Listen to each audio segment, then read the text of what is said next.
में विधानसभा विस्तारक कमेटी की बैठक का आयोजन किया गया। 2 दिवसीय सेमिनार को संबोधित करने के लिए प्रदेश के डिप्टी सीएम केशव प्रसाद मौर्य पहुंचे।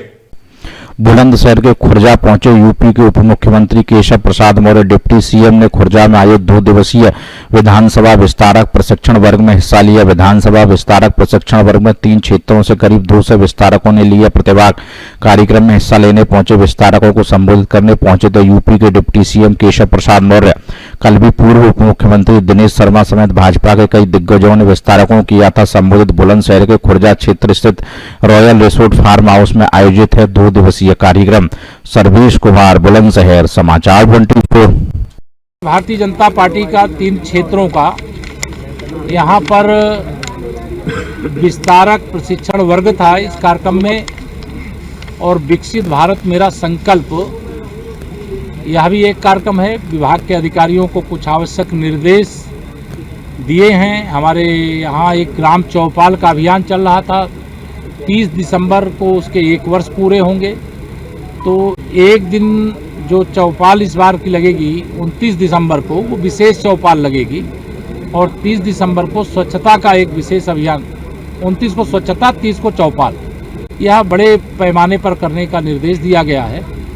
माननीय प्रधानमंत्री श्री नरेंद्र मोदी जी के मार्गदर्शन में, आदरणीय योगी आदित्यनाथ जी के नेतृत्व में हम लोग लगातार उत्तर प्रदेश को सभी केंद्रीय योजनाएं जितनी भी हैं वो गांव गरीब किसान तक पहुंचाने का काम, महिला सशक्तिकरण के दृष्टिकोण से काम यह करने का कार्य कर रहे हैं। आज 6 दिसंबर है, भारत रत्न संविधान निर्माता बाबा साहब जी की पुण्यतिथि है, उनको नमन करता हूं। साथ ही आज 6 दिसंबर 1992 की भी याद आती है, क्योंकि 6 दिसंबर 92 को ही अयोध्या में श्री रामलला की जन्मभूमि पर जो कलंकित ढांचा था उसको ढहाने का दिन है, और आज शौर्य दिवस के रूप में मनाया जा रहा है। लेकिन अब तो 22 जनवरी का सब लोग इंतजार कर रहे हैं रामलला के भव्य मंदिर निर्माण का। देश में भारतीय जनता पार्टी की लहर है। अभी 5 राज्यों के विधानसभा चुनाव में 3 राज्यों में, जहां 2018 में हम लोग हार गए थे, तीनों राज्य प्रचंड बहुमत से भारतीय जनता पार्टी ने जीते हैं, और ये माननीय प्रधानमंत्री नरेंद्र मोदी जी के नेतृत्व की गारंटी का कमाल है। उनकी गारंटी को जिस प्रकार से जनता का आशीर्वाद और समर्थन मिला है, उससे हमारा विश्वास है कि जिस प्रकार से मोदी जी के मन में भारत है, वैसे भारतवासियों के मन में मोदी जी हैं। 2024 के लोकसभा चुनाव में विपक्षी गठबंधन, उसको गठबंधन कहूँ कि ठगबंधन, जो भ्रष्टाचार के दलदल में डूबे हुए दलों के तमाम नेताओं का एक गैंग बन करके रह गया है, और वह माननीय नरेंद्र मोदी जी को 2024 में देश का प्रधानमंत्री तीसरी बार बनने से रोकने में सफल नहीं होगा। और मुझे पूरा विश्वास है कि 2019 में हम 300 पार थे, 2024 में 400 पार भी हों तो कोई आश्चर्य नहीं होना।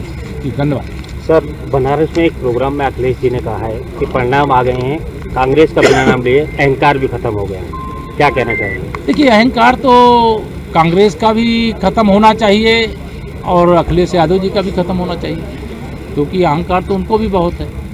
तो हम लोग तो 2024 में उत्तर प्रदेश की 80 की 80 लोकसभा सीटें जीतेंगे। अखिलेश जी कांग्रेस के लिए क्या कह रहे हैं, कांग्रेस अखिलेश जी के लिए क्या कह रही, इससे भाजपा को कोई लेना देना नहीं, क्योंकि 2019 के लोकसभा चुनाव में सपा, बसपा, कांग्रेस और राष्ट्रीय लोकदल, ये चारों मिलकर के हमारे खिलाफ चुनाव लड़े थे। फिर भी हमने उत्तर प्रदेश में 51% वोट प्राप्त किया था, 64 सीटें जीते थे, और इस बार तो हम लोग 80 की 80 लोकसभा सीटें उत्तर प्रदेश की जीतेंगे। राहुल गांधी जी को लेकर के सर एक बयान आया है कि अभी तक तो राहुल गांधी युवराज थे, लेकिन जिस तरीके से हारे हैं चुनाव, यमराज बन गए, क्या कहना है सर? देखिए, मैं ऐसी भाषा का प्रयोग नहीं करूंगा, यह भाषा उन्हीं को बोलने दीजिए, कांग्रेस के लोगों को। हमारी ओर से इतना ही कहना है कि कांग्रेस हो या भाजपा विरोधी कोई भी दल हो और कोई भी नेता हो, हम किसी के प्रति अनादर पूर्ण शब्दों का प्रयोग नहीं करते हैं, सबके प्रति व्यक्तिगत तौर से आदर करते हैं। हमारी विचारधारा सबसे अच्छी विचारधारा है, हमारी नीतियां सबसे अच्छी नीतियां हैं। हमने जो वादा किया जनता से उसको पूरा किया है। हमने भ्रष्टाचार मुक्त भारत बनाने का हमारे प्रधानमंत्री जी ने वादा किया, और कांग्रेस के समय में भ्रष्टाचार इतना होता था कि 100 रुपया में से 15 रुपया पहुंचता था लोगों के पास, 85 रुपया ये सब खा जाते थे। समाजवादी पार्टी के समय गुंडागर्दी चरम सीमा पर थी। आज गुंडागर्दी उत्तर प्रदेश से ख़त्म करने का काम हुआ है। सपा की सरकार के समय बिजली आती नहीं थी, भाजपा की सरकार के समय बिजली जाती नहीं। हमारी सरकार जो सुशासन का वादा, विकास का वादा, गरीब कल्याण का वादा, किसान उत्थान का वादा, महिला सशक्तिकरण का वादा, ये सारे वादे पूरा करने का काम कर रही है। एक और सब सवाल है गौमूत्र को लेकर के, कहा गया है कि सनातन को लेकर के कि भाजपा केवल गौमूत्र वाले राज्यों में ही जीत सकती है। देखिए, भारतीय जनता पार्टी पूरे देश को जीतेगी और लगातार हम लोग जीत भी रहे हैं। आज 18 राज्यों में या तो भारतीय जनता पार्टी की या भारतीय जनता पार्टी गठबंधन की सरकार है, और जो इस प्रकार की भाषा बोलते हैं वह दिन दूर नहीं है जब तमिलनाडु, केरल और आंध्र में भी कमल खिलेगा और भारतीय जनता पार्टी की सरकार होगी।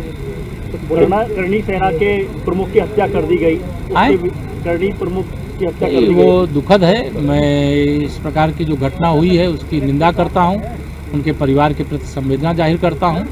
और अभी चूंकि कांग्रेस वहां पर सरकार में थी और अभी हमारी सरकार ने शपथ नहीं लिया, और यहाँ इस तरह की घटना हो जाना ये दुखद है, दुर्भाग्यपूर्ण है, और उसमें पुलिस कार्रवाई करेगी और जो भी हत्यारे हैं उनको पकड़ा जाएगा, उनके खिलाफ कार्रवाई होगी। लेकिन घटना जो हुई है वो दुखदायी है। धन्यवाद। बुलंदशहर की